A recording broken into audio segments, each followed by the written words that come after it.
네, 부스팅 알고리즘에 대해서 설명을 드리도록 하겠습니다.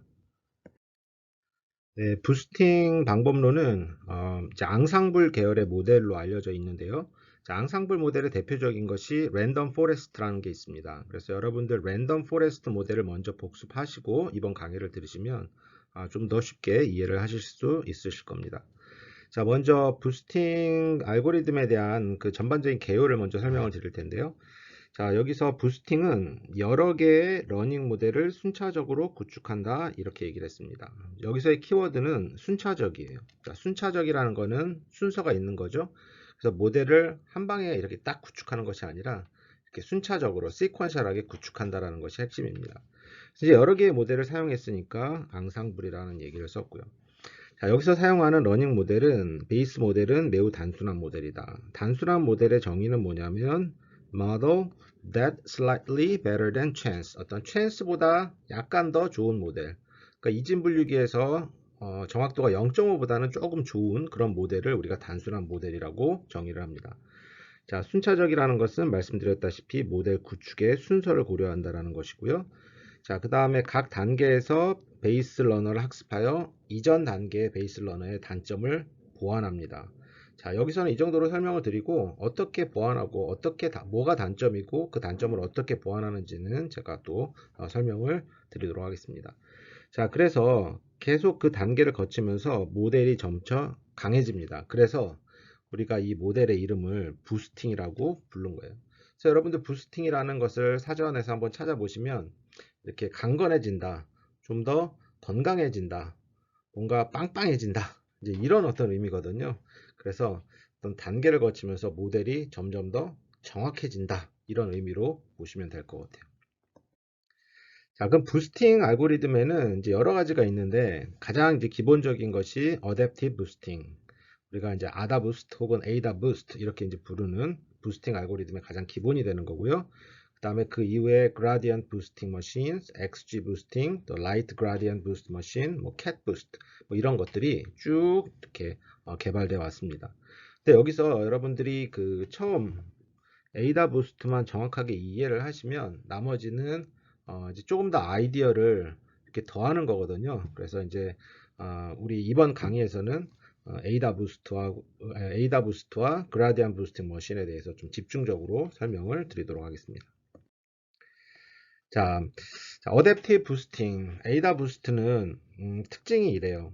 자, 각 단계에서 새로운 베이스 러너를 학습하여 이전 단계의 베이스 러너의 단점을 보완한다. 아까도 이제 설명을 드렸는데요. 자, 여기서도 좀 이제 구체적으로 설명하기에는 좀 이르고, 일단은 떤 것이 단점일까? 이전 단계의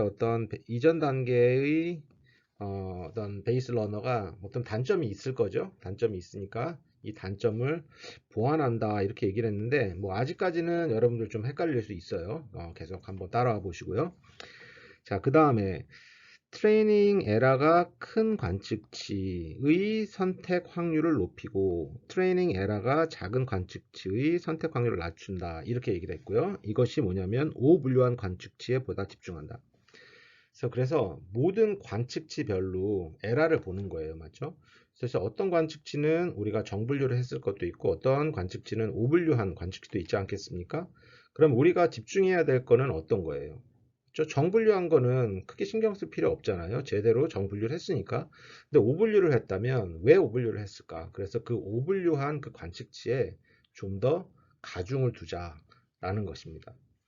자, 그래서 앞 단계에서 조정된 가중치. 그래서 이제 오분류된 거는 가중치가 커졌을 거라고요. 그게 이제 조정된 가중치라는 거예요. 그걸 기반으로 다음 단계에서 사용될 트레이닝 데이터셋을 구성합니다. 그래서 이제 트레이닝 데이터셋의 가중치가 계속 달라지는 거예요. 관측치마다. 음. 그래서 이제 이것이 다시 또 첫 단계로 가고 이제 이런 것들이 계속 반복되면서 어, 이제 어떤 시퀀셜하게 모델이 이제 구축이 됩니다.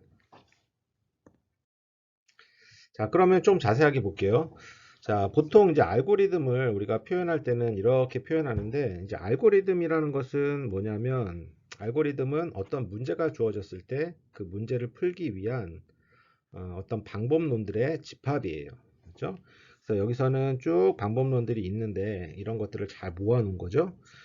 자, 그러면 뭐 여기서는 이 알고리즘만 갖고 설명을 드리면 여러분들이 이해가 뭐 거의 안 될 겁니다. 그래서 여기서는 간단하게만 설명을 드리고 뒤에 제가 예제를 통해서 한번 설명을 드려볼게요. 근데 여기서 이제 핵심만 조금 설명을 드리고 넘어갈게요. 자, 처음에 set w를 n분의 1로 한다. 자, 여기서 이거 이제 뒤에 예제만 보면 금방 이해하시겠지만 그냥 한번 설명을 드리면 n분의 1, n이 뭐냐면 총 데이터의 개수거든요. 그래서 데이터 개수분의 1이라는 거는 모든 가중치, 모든 데이터의 모든 관측치의 가중치를 일단은 동일하게 주겠다라는 거예요. 처음에는. 자, 그런 다음에 여기서 h를 잘 기억을 하셔야 돼요. h가 뭐냐면 모델이에요. 모델. 내가 모델 혹은 분류기, 이게 분류 모델이니까 classifier 이런 말을 쓸 겁니다. 모델이에요, h가. 그래서 우리가 이 모델, 이 로스 펑션을 최소화시키는 모델을 찾을 건데 그 로스 펑션이 어떻게 되냐면 이렇게 됩니다. 뭔가 뭐 w도 있고 뭐 i라는 함수도 있고 막 이러네요. 자, i라는 함수는 여러분들 기억하십니까? 맞아요. 인디케이터 펑션의 i고요. 인디케이터 펑션은 맞아요. 이진 함수예요. 그래서 0 아니면 2를 내뱉는 함수인데 이 괄호 안에 있는 것이 참이면 그죠? 여기 a가 if a가 true면 뭡니까? 맞습니다. 이 함수의 값은 1이고 if a가 false 거짓이면 0을 내뱉는 함수예요. 그래서 인디케이터 펑션 이진 함수라고 보시면 될 것 같아요. 자, 그럼 yi랑 h는 뭐냐면 y는 우리가 갖고 있는 y 값 레이블이 되겠죠. 그 다음에 h는 모델에서부터 나온 값이겠죠. 그래서 모델에서 나온 관측치, 모델에서 나온 레이블과 그 다음에 실제 레이블이 다를 경우에만 우리가 카운트를 하겠다라는 겁니다. 맞죠? 왜냐하면 not equal이냐, 여기 이게 굉장히 중요해요. equal이 아니라 not equal.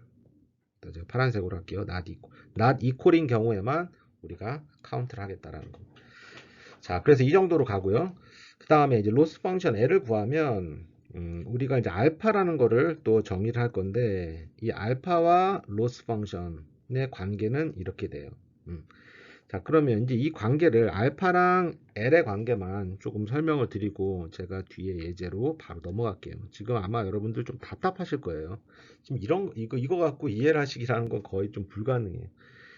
자, 그러면 X축을 우리가 L이라고 하고 Y축을 알파라고 할게요. 자, 그러면 여기서 뭐 0, 가운데 0.5, 뭐 1 이런 식으로 되어 있으면 지금 이 함수는 어떤 형태를 갖고 있냐면 L이 0.5일 때 L이 0.5이면 어떻게 됩니까? 맞아요. 제가 여기다 한번 써볼게요. 보라색으로 로그 L이 0.5면 0.5, 1-0.5 해서 로그 1이 되죠. 로그 1은 얼마입니까? 바로 0입니다. 그렇죠? 그 다음에 이제 L이 조금 L이 0에 가까운 값이면 어떻게 될까 한번 볼게요.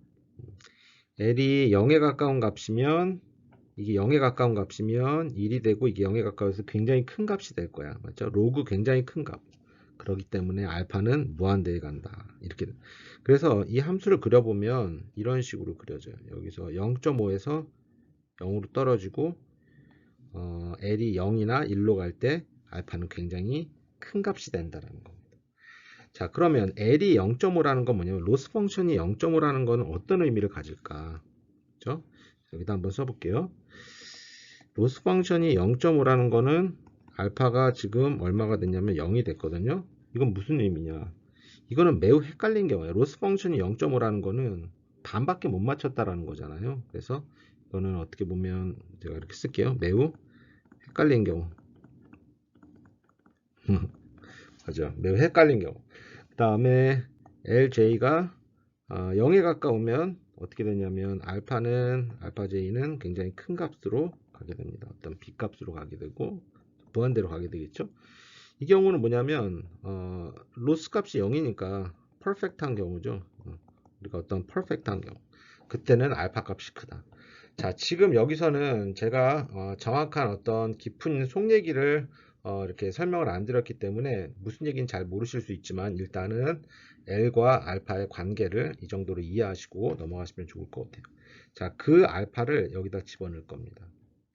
자, 그런 다음에 우리가 관측치에 대한 가중치를 업데이트하게 되는데요. 이게 다 어떤 얘기인지 제가 뒷장에서 하나하나 설명을 드려보도록 할게요. 자, 그럼 여러분들 기억하세요. 첫 번째 스텝 설명드립니다. 자, 첫 번째 스텝이 뭐라고 했죠? 맞습니다. 모든 관측치에 가중치를 둘 건데 그 처음 가중치는 초기 가중치는 n분의 1로 두겠다라는 거예요. 자, 그럼 이 예제에서 관측치가 몇 개이죠? 한번 여러분 대답해 보세요. 자, 같이 세볼게요. 하나, 둘, 셋, 넷, 다섯, 여섯, 일곱, 여덟, 아홉, 10개. 지금 n이 10입니다. n이 10이에요. 자, 그러면 관측치에 대한 가중치는 뭘까요? 맞습니다. 10분의 1, 0.1. 그래서 모든 관측치의 초기 가중치는 0.1로 주어지는 거예요. 자, 쉽죠? 여태까지는 쉬워요. 그래서 여기서 이거를 가중치를 준다, 가중치를 부여한다의 영어의 표현은 이거예요. impose weight. 그 impose란 단어를 여러분들이 논문 쓸 때 적절하게 사용하시면 되게 어떤 약간 고급진 논문을 쓰실 수가 있어요. 그래서 impose equal weight initially. 처음 weight는 가중치는 똑같이 부여한다. 모든 관측치에 대해서 똑같이 부여한다. 이런 의미를 보여주고 있습니다. 자, 그러면 이제 모든 관측치에 대한 가중치, 초기 가중치가 0.1로 이렇게 부여가 됐습니다. 자, 그 다음에는 앞서 정의했던 weighted loss function을 최소화하는 뭘 찾아요? 맞아요. 베이스 러너를 찾는 거지. 베이스 모델을 찾는 겁니다. 그래서 부스팅에서 많이 쓰이는 베이스 모델은 디시전 트리예요. 디시전 트리는 컨스턴트한 모델이잖아요. 굉장히 간단한 모델입니다. 그래서 이제 디시전 트리를 많이 사용하고요. 그래서 여기서는 이제 첫 번째 디시전 트리 모델을 이렇게 보라색으로 표현을 했습니다. 이 보라색 이 선이 첫 번째 디시전 트리의 모델 결과예요. 자, 그러면 지금 이 관측치를 한번 보면 설명을 드리면 지금 동그라미가 있고 네모가 있잖아요. 그래서 투 클래스 문제라고 보시면 돼. 그래서 동그라미 클래스, 그 다음에 네모 클래스 이렇게 보시면 됩니다. 자, 그러면 H1 클래스파이어를 기준으로 해가지고 지금 제가 이렇게 표시한 거는 뭐냐면 오분류한 거예요. 맞죠? 왜냐하면 이 왼쪽에 있는 것은 파란색 동그라미, 그 다음에 오른쪽에 있으면 빨간색 네모 이렇게 분류를 하면 되는 건데 지금 요 세 가지는 원래 네모로 분류됐어야 되는데 우리가 동그라미로 분류됐기 때문에 오분류야. 그래서 그거를 우리가 로스 펑션에다 표현을 할 거예요. 자, 그래서 어떻게 되냐면 모든 가중치를 일단 이 로스 펑션의 분모는 뭐냐면 모든 가중치에 대한 가중합이에요. 그래서 0.1이니까 0.1이 관측치가 몇 개입니까? 10개니까 우리가 10 이렇게 표현을 한 거죠. 자, 그 다음에 이 위에 있는 분자를 한번 보시면 분자는 앞서 설명드렸던 인디케이터 펑션이 있으니까 여러분들이 좀 주의를 하시면서 보시면 좋을 것 같아요. 그래서 인디케이터 펑션 안에는 어떤 인디케이터 펑션이냐면 실제 y 값과 이 모델로부터 나온 그 레이블이 서로 다를 때만 1이 되는 거야. 자, 그러면 서로 다른 게 몇 개가 있냐면 이 세 개인 거야. 나머지는 지금 이런 점들은 다 일치한 거죠. 실제 y값하고 이 모델로부터 나온 y값이 일치한 거야. 정분류한 거라고요. 그래서 정분류한 거는 고려하지 않고 오분류한 것만 고려하겠다 이런 얘기입니다. 자, 그럼 오분류한 게 요 세 개잖아요. 그래서 0.1이 3개 있는 겁니다. 그래서 여기서의 첫 번째 로스 값은 0.3, 즉 10개 중에 3개를 오분류했다. 이렇게 보시면 되겠고요. 자, 그 다음에 이제 알파 값은 어떻게 정했냐면 각 클래시파이어마다 지금 이제 첫 번째 H1 클래시파이어를 고려하고 있으니까 첫 번째 클래시파이어의 가중치라고 보시면 돼요. 그렇죠? 그래서 이거는 첫 번째 클래시파이어의 가중치를 계산할 건데 지금 로스가 0.3이니까 1-0.3 나누기 0.3에서 로그 취하면 0.37이 됩니다.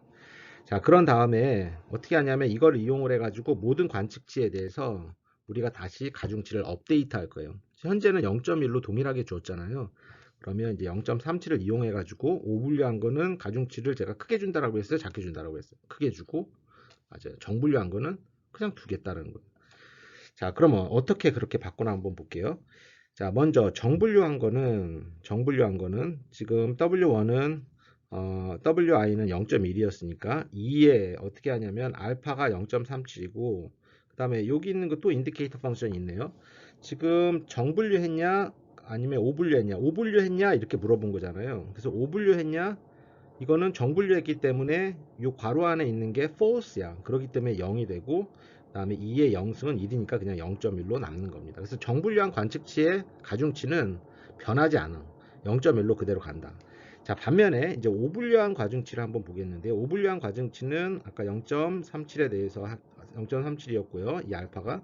그 다음에 이 인디케이터 펑션이 true이기 때문에 1이 되는 거야.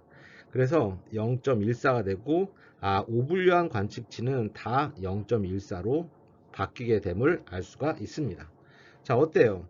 지금 우리가 이제 관측치가 이렇게 있고, 초기 이 관측치들에 대한 초기 가중치들은 다 0.1이었잖아요. 그러면 0.1이었잖아요. 그런데 이 스텝을 거치니까 어땠습니까? 맞습니다. 오분류한 관측치에 대한 가중치가 커진 거예요. 여기서는 0.1에서 0.14로 커지게 된 거죠. 자, 한번 계속 가볼게요. 자, 그러면 이제 두 번째 스텝 설명을 드릴게요. 자, 첫 번째 스텝에서의 결과는 뭐였냐면 이 세 개의 오분류된 관측치에 대한 가중치가 0.1에서 0.14로 바뀐 겁니다. 자, 그러면 이제 이러한 어떤 새롭게 변한 관측치를 가지고 우리가 새로운 클래시파이어를 만들 거예요. 그러면 똑같이 weighted loss function 정의를 하고요. 자, 현재는 어떻게 됩니까? 지금 가중치가 0.1짜리가 7개가 있고 0.14짜리가 3개가 있고 그 다음에 오분류된 거 지금 H2가 이제 두 번째 클래시파이어가 온 거야. 두 번째 클래시파이어는 이런 식으로 구축이 되었습니다. 자, 그러면 여기서 오분류된 거는 뭐죠? 맞습니다. 지금 제가 이 V자 표시한 거예요. 사실 이제 이 클래스파이어 왼쪽에 있으면 빨간색 동그라미로 해야 되는데 지금 파란색 세모로 했기 때문에 오분류된 게 3개가 됩니다. 그래서 마찬가지로 지금 오분류된 것만 이렇게 표시를 했습니다. 0.1에 3, 3개가 있으니까 3을 곱했고요. 그래서 로스 값은 0.27이 되는 거고요. 그 다음에 알파2 값은 어떻게 됩니까? 0.알파를 로스 값에 이게 L 값을 집어넣으면 알파2 값은 0.43이 되게 됩니다. 자, 이 얘기는 다시 설명드리면 H2, 이 두 번째 클래시파이어의 가중치가 한 0.43 정도 된다라고 보시면 되겠고요. 또 이걸 이용해 가지고 모든 관측치에 대한 가중치를 업데이트 할 건데요.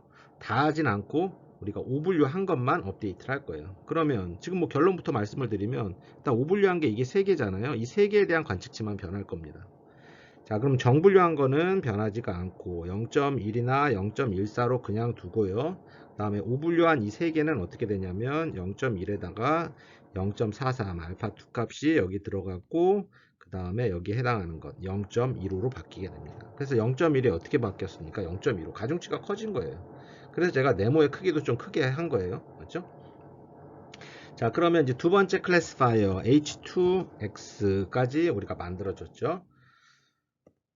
자, 그러면 다음 단계 한번 볼게요. 다음 단계, 세 번째 단계는 어떠냐면 우리가 두 번째 단계의 결과가 뭐였냐면 지금 이 결과였습니다. 이 결과를 가지고 우리가 세 번째 클래시파이어를 구축을 했고요. 그 다음에 거기에 해당하는 로스 펑션이 이렇게 만들어집니다. 자, 이거는 제가 이제 많이 굳이 설명드리지 않아도 될 것 같아요. 자, 그러면 여기서 분모값은 가중치의 합이고 그 다음에 오분류된 게 어떤 겁니다. 어떤 거예요? 맞아요. 지금 제가 V자 표시를 한 게 오분류 된 겁니다. 그래서 오분류 한 게 총 3개고 0.1이니까 0.1 곱하기 3. 그래서 세 번째 로스 값은 0.24가 되겠고요. 그 다음에 이 로스 값을 이용해 가지고 알파 값 구할 수가 있겠죠. 0.5가 됐네요. 자, 그 다음에 여기서 이제 정분류된 거는 가중치를 그대로 둘 것이고 오분류된 이 세 가지에 대해서 가중치를 바꿔줄 거예요. 변경할 거예요. 자, 가중치 변경하는 식이 이렇게 됐어요. 자, 그러면 0.1, 0.5, 그 다음에 2에 0.2, 0.5 곱하기 1 해서 0.16이 됐네요. 자, 어때요? 0.1이 0.16이 됐습니다. 자, 그러면 이 세 번째 단계까지 지난 후에는 보면 0.1이었던 가중치가 다 제각각 이렇게 쭉 바뀌었던 거죠. 자, 그렇게 됐고요. 자, 그러면 우리가 이제 세 번째 단계까지 끝냈는데요. 이 예제에서는 세 번째 단계까지만 한다라고 이제 가정을 하면 우리가 모델이 몇 개 생겼냐면 클래시파이어가 베이스 러너가 3개가 생겼습니다. 그렇죠? 그래서 H1은 그냥 가중치를 0.1 동일하게 뒀을 때 이렇게 생긴 거였고 0.37이 알파가 됐었고요. 그 다음에 이런 동일하게 생기고 H1을 이용을 해가지고 우리가 뭔가 부스팅 작업을 했을 때 가중치가 쭉 바뀌었습니다. 맞죠? 오분류 됐던 거, 이 세 개의 어떤 가중치가 0.14로 바뀌었고, 이 H2에 대한 알파2 가중치는 0.43이 됐겠고, 또 H2로부터 구한 어떤 데이터를 이용해서 가중치를 변경을 했더니 우리가 세 번째 이렇게 됐죠? 그래서 여기에 해당하는 알파3는 0.5다.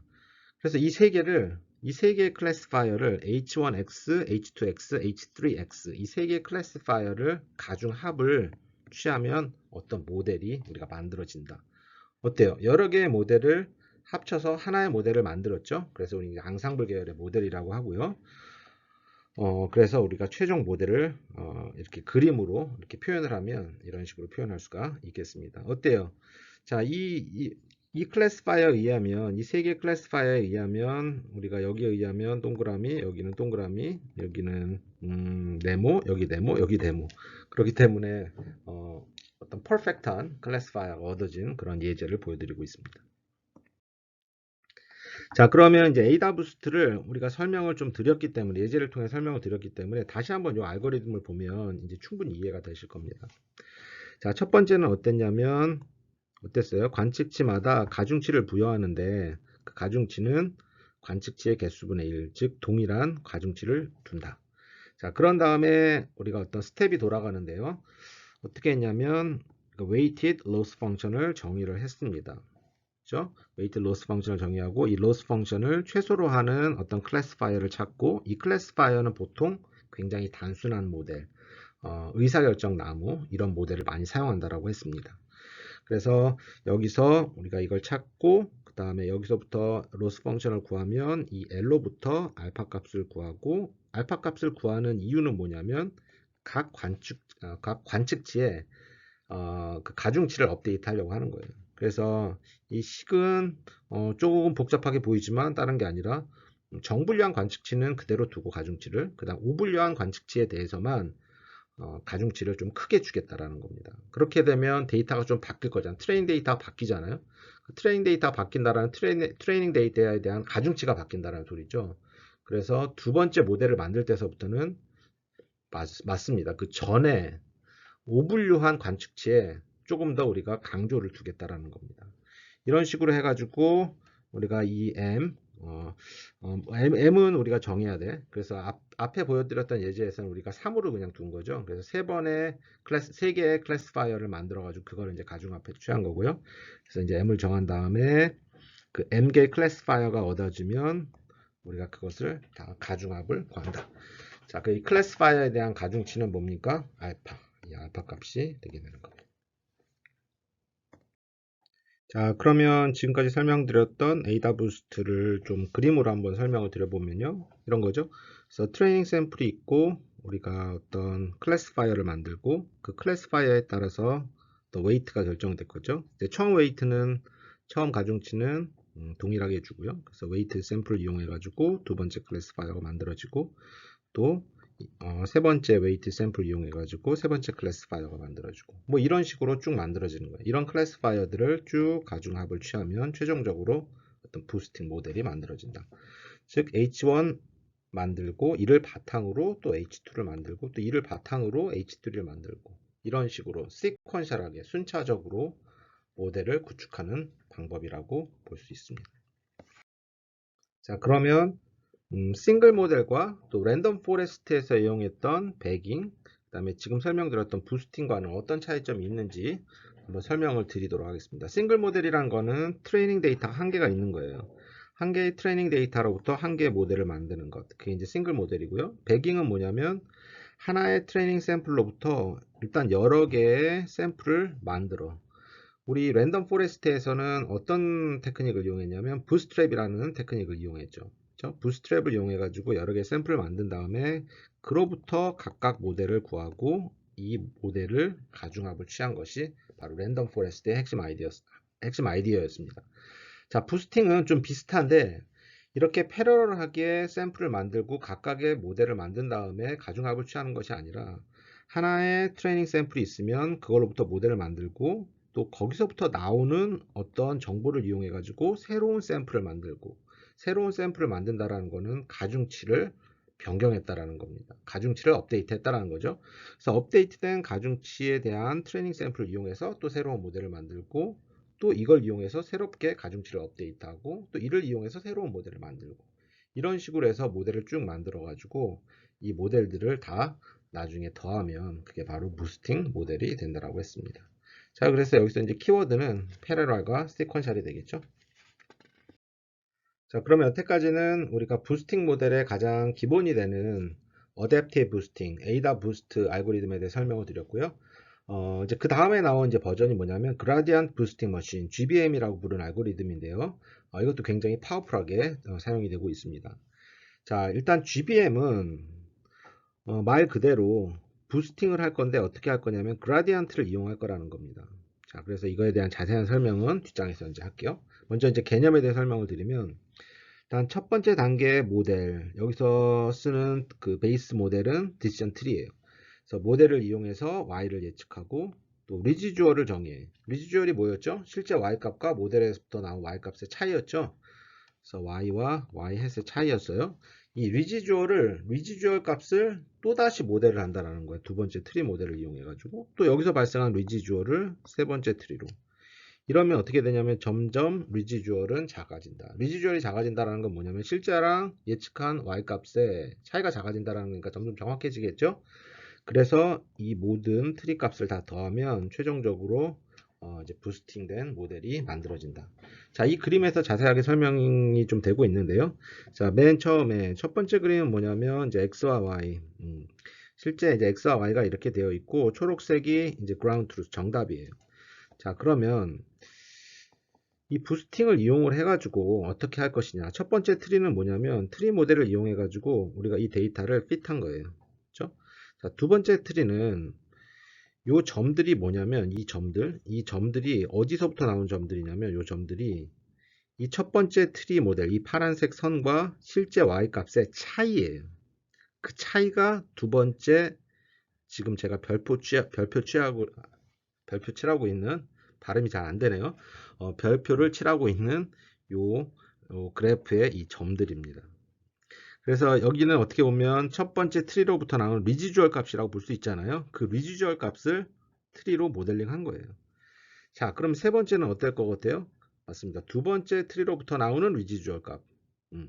즉, 두 번째 트리, 지금 요 별표 친 요 그림에서 이 점과 파란색 선과의 차이를 보여주고 있어요. 맞죠? 이 선, 그 차이를 이 점으로 나타낸 거야. 그게 리지주얼 값이야.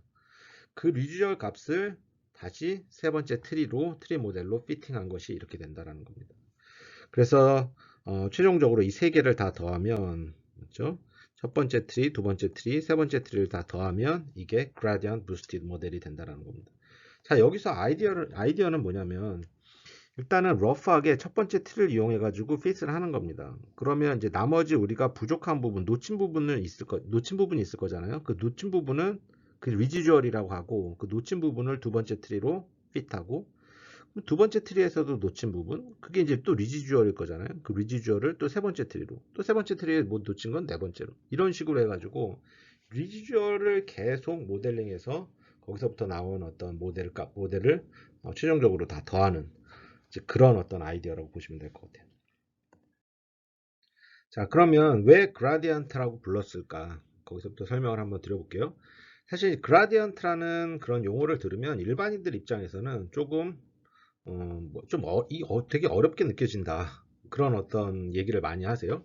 그런데 제가 이제 설명을 드릴게요. 오늘서부터 그라디언트라는 용어를 들으셔도 절대 여러분들이 두려워하실 필요가 없어요.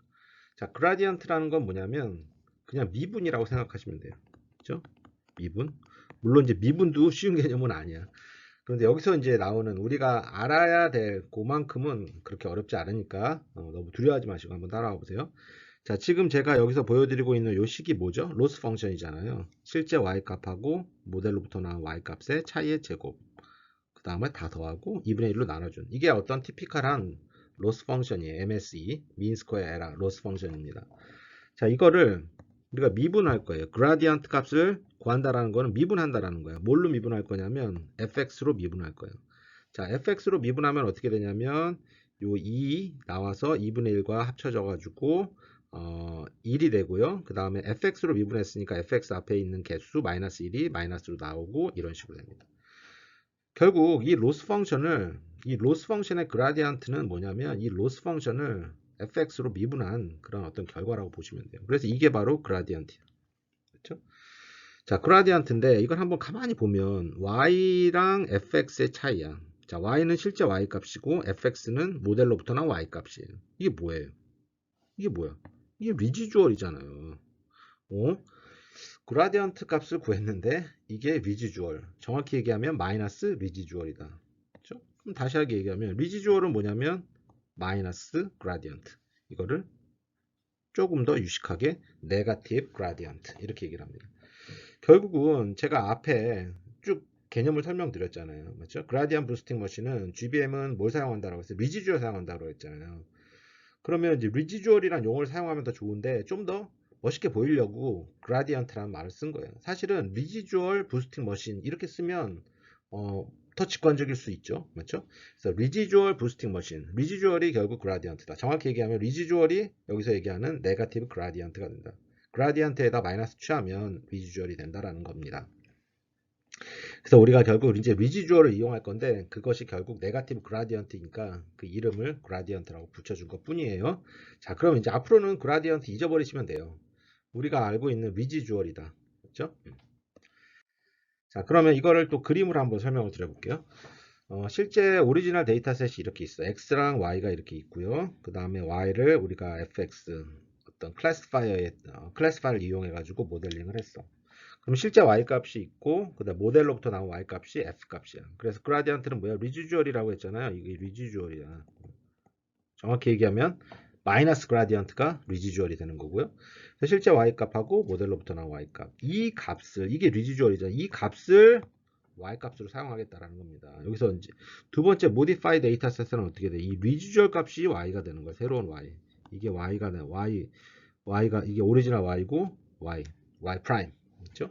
그 다음에 x는 똑같고 이거를 y로 두고 이용을 해가지고 우리가 f2 값 두 번째 클래스파이어를 만들고 여기서부터 나온 실제 y 값하고 클래스파이어로부터 나온 y 값의 차이들 이게 또한 두 번째 리지주얼이 되는 거죠. 맞죠? 이 리지주얼 어디에서? 두 번째 데이터에 쓴다라는 겁니다. 그래서 두 번째 데이터에서의 y는 뭐예요? 이게 리지주얼이에요. 또 제가 더블 프라임 이렇게 쓸게요. 이 리지주얼을 또 모델링을 한다는 거죠. 그러면 F3로 모델링했고 실제 값하고 실제 모델로부터 나온 y 값의 차이 이게 또 리지주얼이 돼가지고 modify data 3, data 4 이런 식으로 쭉 가는 겁니다. 간단하죠? 그렇죠? 자, 이것도 또 그림으로 한번 도식화 해보면 이제 XY 처음에는 XY 데이터 쌍이 있어가지고 우리가 모델을 만들어. 베이스 러너 부스팅에서 사용하는 베이스 러너는 베이스 모델은 디시전 트리를 많이 사용을 해요. 그러니까 디시전 트리가 어떤 디폴트라고 생각하시면 돼요. 디시전 트리를 이용해 가지고 fx 사용했죠.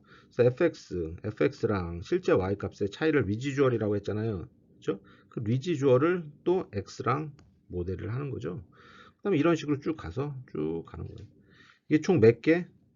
m개의 클래스파이어, m개의 디시전 트리, 베이스 러너를 만들고 그거를 다 어떻게 합니까? 더한 거예요. 첫 번째 fx는 뭐냐면 오리지널 데이터셋으로부터 나온 거고 두 번째 f2x는 뭐예요? 그래요. f1x 첫 번째 클래스파이어로부터 나온 리지주얼을 모델링한 거. 세 번째는 그거를 또 리지주얼에서 나온 값을 갖고 모델링한 거. 쭉. 그래서 제가 또 앞서 설명드렸듯이 F1은 러프한 어떤 모델이야. F2는 F1에서 놓친 부분. F3는 F1, F2에서 놓친 부분. F4는 F1, F3, F2, F3에서 놓친 부분. 이렇게 조금씩 그 리지주얼한 부분, 리지주얼 부분을 계속 파고들겠다라는 거야. 그런 식으로 해가지고 종국에는 이렇게 이걸 다 합치면 조금 더 완벽한 모델이 되지 않을까라는 아이디어입니다. 그리고 그 아이디어가 잘 작동을 하고요. 자, 그러면 GBM 우리가 이제 한번 그림으로 한번 표현을 한번 해볼게요. 자, 여기서 먼저 설명을 드리면 iteration 1, iteration 2, iteration 3, 그다음에 4, 5, 6 쭉 나가서 여기서 땡땡땡 나가서 이제 18, 19, 20 이렇게 보여주는 겁니다. 자, 그러면 첫 번째는 어떠냐면 첫 번째는 지금 이 빨간색 선이 뭐예요? 제가 한번 여쭤볼게요. 빨간색 선이 뭘까요?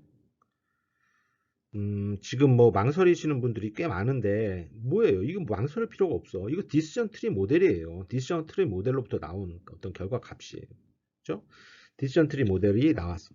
잘했어요. 그럼 빨간색 줄이 됐어. 그러면 두 번째는 어떻게 돼? 두 번째 하려면 리지주얼 값을 얻어야 될 거 아니에요. 이거는 뭐냐면 이 초록색 이 점들은 뭐예요, 그러면? 맞습니다. 아주 잘하셨어요. 이 빨간색 선과 여기서의 파란색 점들의 차이예요. 그렇죠? 그래서 0에 가까워졌어. 여기서보다는. 이거 같은 경우에는 어때요? 지금 이 부분은 빨간색 선과 파란색 점이 거의 1차잖아요. 그래서 다 이 리지얼 값이 0이 되는 거예요. 여기 같은 경우에 크잖아, 이만큼. 그러니까 여기도 뭐 떴고, 다음에는 이만큼씩 떴던 거죠. 그러면 이 값이 바로 여기에 인풋이 되는 겁니다. 그렇죠? 얘를 또 모델링 한 거야. 이거를 모델링 했더니 이렇게 된 거야. 그럼 여기서 리지주얼 값도 구했고, 이게 또 여기 인풋이 되는 거고, 이거를 또 리지주얼 값을 구한 거고, 이런 식으로 해서 쭉 17번까지 하고 18번째에는 굉장히 정교해졌어요. 맞죠? 그러니까 어때요? 리지주얼 값이 다 0에 깔려. 그래도 한번 또 해본 거야. 이렇게 해서 하고, 그 다음에 여기서 더 깔리고 해서 최종적으로는 굉장히 이제 정교한 어떤 모델이 만들어졌죠. 그래서 여기서 여기서는 뭐 예제가 20번까지 돌렸으니까요. 20개의 어떤 모델을 다 더하면 최종적으로 그라디안 부스티드 모델이 만들어지게 되는 겁니다. 자, 그러면 제가 여태까지 설명드렸던 그라디안 부스팅 머신에 대한 알고리즘을 이렇게 정리를 할 수가 있습니다. 그렇죠? 알고리즘은 제가 뭐라고 했어요? 어떤 문제를 해결하기 위한 방법론들의 집합. 자, 그래서 사실 이 그라디언트 부스팅 머신에 대해서 제가 예제나 어떤 그런 그림으로 개념을 설명드릴 때는 그렇게 어렵지 않으셨죠? 그런데 이렇게 이제 컴팩트한 폼으로, 알고리즘 폼으로 정리를 하다 보면 사실 이걸 보면 이해하기는 쉽지가 않아요. 그래서 제가 이제 여러분들에게 드리고 싶은 어떤 제안은 뭐냐면, 공부하는 방법은 이런 알고리즘이 나왔을 때 이 알고리즘을 한번 이해하려고 노력을 해보세요. 먼저 한번 보시고, 그다음에 이해가 안 되는 부분은 체크를 해가지고 이제 넘어가는 거야. 그런 다음에 이 알고리즘을 그림이나 어떤 예제를 통해 설명한 그런 자료를 찾으셔가지고 그런 부분을 좀 보시면 좋을 것 같아요. 그걸 먼저 보고 그 다음에 다시 돌아와서 이 알고리즘을 보면 쉽게 이해를 하실 수가 있을 겁니다. 그래서 여기도 마찬가지예요. 그러니까 첫 번째로 모델을 만들어, 맞죠? 어떤 모델을 만들고 그 다음에 리지주얼 값을 구한다라는 거예요. 이게 이렇게 써놓으니까 되게 어렵잖아요, 맞죠? 그 로스 펑션에 대해서 어떻게 fx로 미분을 하고 마이너스 취한 거죠. 미분하는 게 뭐였어요? 그라디언트였잖아요. 마이너스 그라디언트가 뭐였어요? 그게 바로 리지주얼이었잖아요. 결국 이게 리지주얼 구하겠다는 소리야. 그냥. 그런 다음에 이 리지주얼 값을 계속 모델링 하겠다라는 겁니다. 그래서 리지주얼 값을 계속 모델링 해가지고 최종적으로 그 모델링한 것 계속 더해가지고 우리가 최종적으로 다 더한 것이 바로 부스팅 모델이 되는 거죠. 자, 왜 이제 그라디언트라는 용어를 썼는지 아시겠죠? 그래서 뭐 그라디언트에 뭐 혹하지 마시고 그라디언트는 다른 게 아니다. 리지주얼이다. 그래서 뭐 리지주얼 부스팅 머신 이렇게 불러도 무방하다. 자, 그래서 제가 이제 오늘 여러분들 뭐 부스팅 알고리즘에 대한 어떤 굉장히 기본적인 개념에 대해 설명을 드렸습니다. 따라서 여러분들은 이제 이걸 이해를 하셨기 때문에 이제 그 이후에 조금 좀 복잡한 부스팅 알고리즘에 대해서도 이제 혼자 공부를 하시면 충분히 이해하실 거라고 생각이 듭니다. 네, 감사합니다.